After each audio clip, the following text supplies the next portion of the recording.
You've clicked on this video because you're desperately trying to hit your irons from the inside. And it will help you. Hitting from the outside is probably the biggest downswing fault that I see. So in this video, I'm going to give you the 3 things I guarantee will get you to hit the golf ball from the inside. I can guarantee it because it's helped me over the last 20 years with almost all of my students. However, if I just teach you how to hit from the inside, you're likely going to get worse. Let me explain why that would be the case. So there's a very, very good chance that if you have clicked on this video, it's because you are currently hitting from the outside. So what that means is it means the golf club is on the outside of the target line, working towards the inside. This would be an out to in swing. Now, in almost all cases, if the golf club is working from out to in, relative to where the golf club is traveling, your club face will be open to the path of your golf club. And that is actually helping you. It's helping you get the ball to finish more on the target. So if in this video, all I do is teach you to hit from the inside, which would be more from my side of the alignment stick to the outside of the alignment stick, this would be an in to out swing, but the chances are your club face will still be open. You will hit it off the planet right. What is going to be controlling that club face in the golf swing is my wrist. Look at what my lead wrist is doing. So if I put my wrist in a flat position, which would be 0, you can see that's 0, that puts the club somewhere. If I arch my wrist, minus 30, you can see that club face would now class as more closed.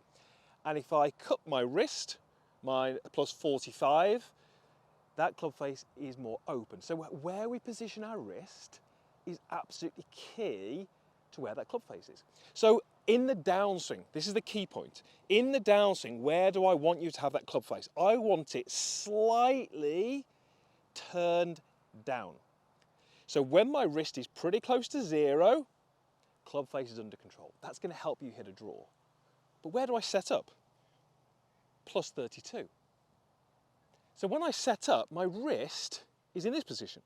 It's plus 32, it's cupped. And what we've just said is it needs to get pretty flat to control the club face. If it stays cupped throughout the whole golf swing, it's going to be open at this point. And then if it's open at this point and you're hitting from the inside, that is a recipe for disaster. And there's a very good chance that this is why you've struggled to hit from the inside before. So how do we actually get the wrist from this cup position to this flat position? So one of the best things about the Hack Motion device is the biofeedback. And what that does, it allows you to put a sound when you hit the right position. So this is where I'm going to set up. My wrist is going to be slightly cupped. When I can move it into a flatter position, there we go, you can hear that, and I can feel that vibrating. If I go too far, it turns off. So what so many golfers will do is they will start with their wrist in this cupped position. And when they get to the top, it's still cupped. Then they come down, still cupped, face is open. Hitting from the inside, if this is you, is disastrous. So what we got to do is we have got to take our lead wrist from its cupped position. There we go. And that was difficult for me to find, but that wrist is now really, really good. I can hold that, and it's going to help me get into this delivery position. So what am I actually doing in order to achieve that? Well, I'm basically taking the knuckles on my lead hand and I'm pulling them away from my forearm. It's as simple as that. I am literally pulling my knuckles away. So when I make my backswing, I want to be making this nice one-piece takeaway where my wrist angles don't really change a huge amount. But from here, I pull my knuckles away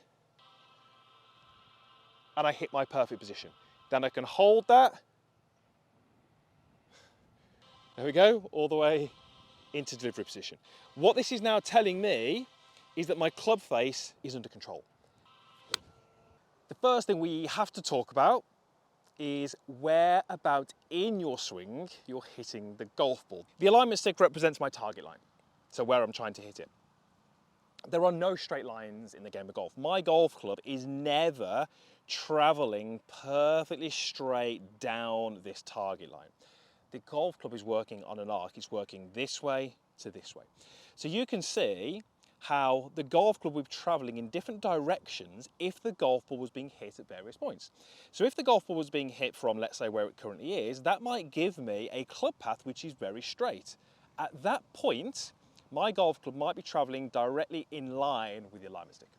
But if I was to simply have the ball further forward, when the golf club reaches that golf ball, it has begun to arc inwards, and this golf club will be traveling to the left, even though the swing might look exactly the same. On camera, because I'm hitting the ball later, my club path is more out to in. And vice versa, if I was to put the ball back here, when I hit that golf ball, the golf club will be traveling more from in to out, not because the swing is different, but simply because I'm hitting it at a different point in that golf swing. Hitting the golf club earlier gives us more opportunity to swing it in to out. Hitting the golf ball later means the golf club is more likely to swing out to in. So how can we use that knowledge? How can that information actually help us? Well, let me take a setup to the golf ball. I want you to pay attention to where that golf ball is relative to me. It should be slightly forward of centre, not a huge amount. So what is my path more likely to be if I make a golf swing where I drift off the golf ball this way, I get stuck on my back foot and I hit the golf ball from here? Well, you can see that when I make contact with the golf ball, relative to me, that golf ball is now much further forward. And what we just said in that little demonstration is if I hit the ball later in the arc, relative to me, the club path is likely to be left. So if I'm someone who gets stuck on that back leg, I'm almost always going to have a club path which is out to in. If, conversely, I can stay relatively centered in the backswing and then take my belt buckle and shift it so it feels like it's over my left heel and deliver the golf club, I have got so much more opportunity to hit the golf ball from the inside. Not because the shape of my swing has changed, but because I'm moving more forwards. The arc that I swing on, or the circle that I swing on, is being shifted forwards, and we're taking advantage of geometry. We're hitting earlier in the arc, and hitting earlier in the arc moves the path more to the right. So the first little exercise I'd love you to do is a one-legged flamingo drill, to get used to you being more in front of the golf ball versus being behind the golf ball, because I'd almost guarantee you're going to be behind the golf ball. So here's how you do it. You take a setup and you stand like this. Takes a bit of getting used to. You have to kind of fiddle around with your feet, but all the weight's on this leg. Look at where the golf ball is relative to me. My sternum is in front of the golf ball. My weight's in front of the golf ball. My hands are in front of the golf ball. This foot is simply there just for a little bit of balance. And then from here, I'm going to be landing the club and striking the ball earlier in the arc. And even though I'm only going to hit this a short distance,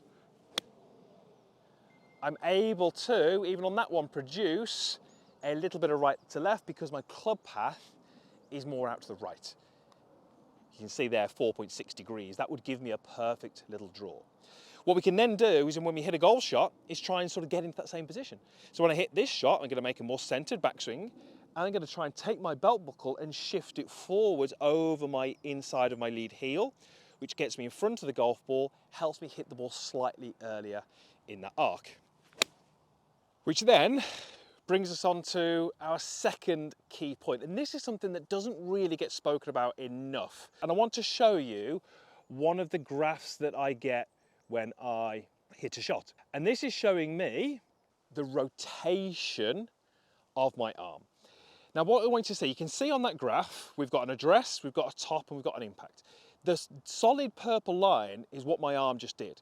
So it, from address, in the backswing, it rotated to my right. You can use my thumb as a reference. It rotated to my right. You see that halfway into the backswing, it had finished its rotation. And then look at what it did from that halfway back position through the top of the downswing, almost to impact. Nothing. It stayed. That line is pretty much horizontal.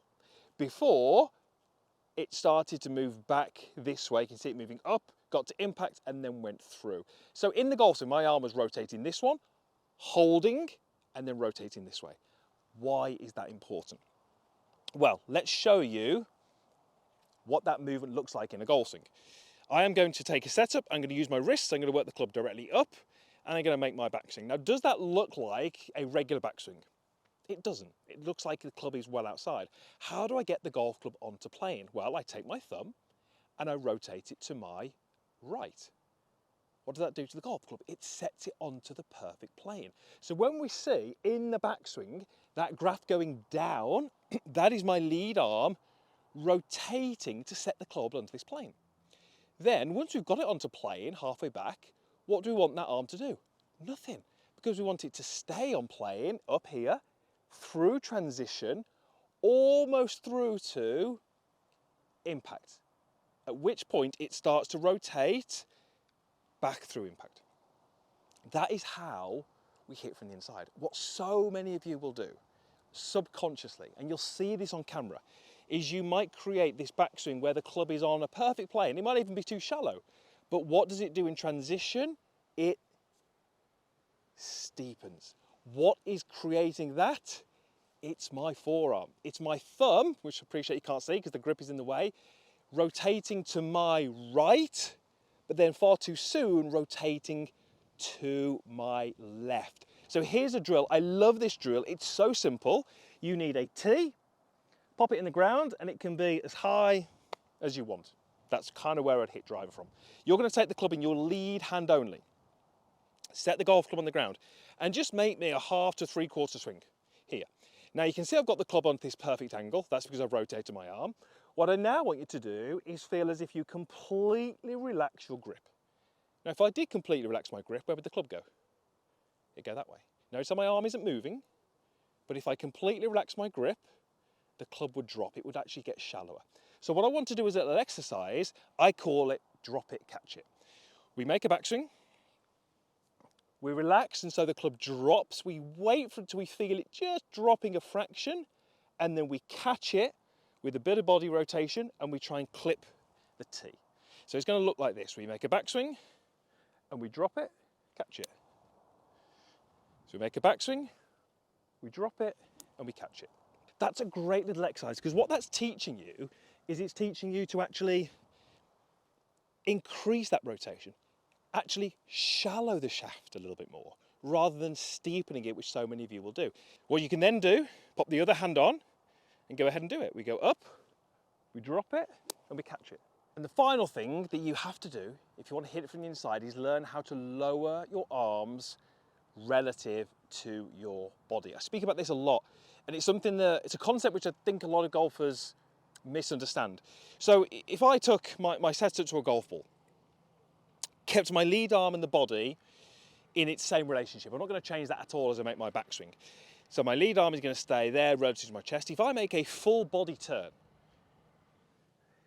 that is where my arm would end up, because all I've done is I've rotated my chest through 90 degrees. Now you can see that that doesn't look anything like what the end of a backswing would look like, because a backswing is made up of, yes, some body rotation, some body pivot, but my arms need to lift or raise relative to my torso. That's the only way you're going to get into a top of the backswing position that looks anything like normal. So that is happening. Now it doesn't happen in those stages. It doesn't happen turn, lift.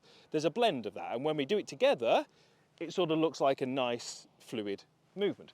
But what we know has happened in the backswing is the body has turned as the arms have lifted. The sequencing in the downswing therefore becomes incredibly important, because if I turn my body and lift my arms, and on the way down I do it in that sequence, I turn my body and I drop my arms, you can see I'm hitting more from the outside.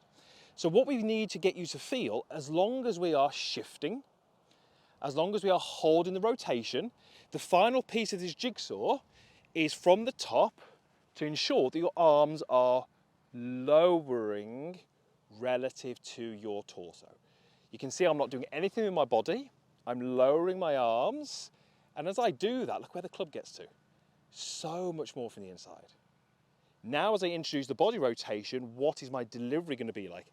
I'm going to get a path which is very much from the inside. So if you want to hit from the inside, we have to get the club face under control. We have to understand that a shift is really important.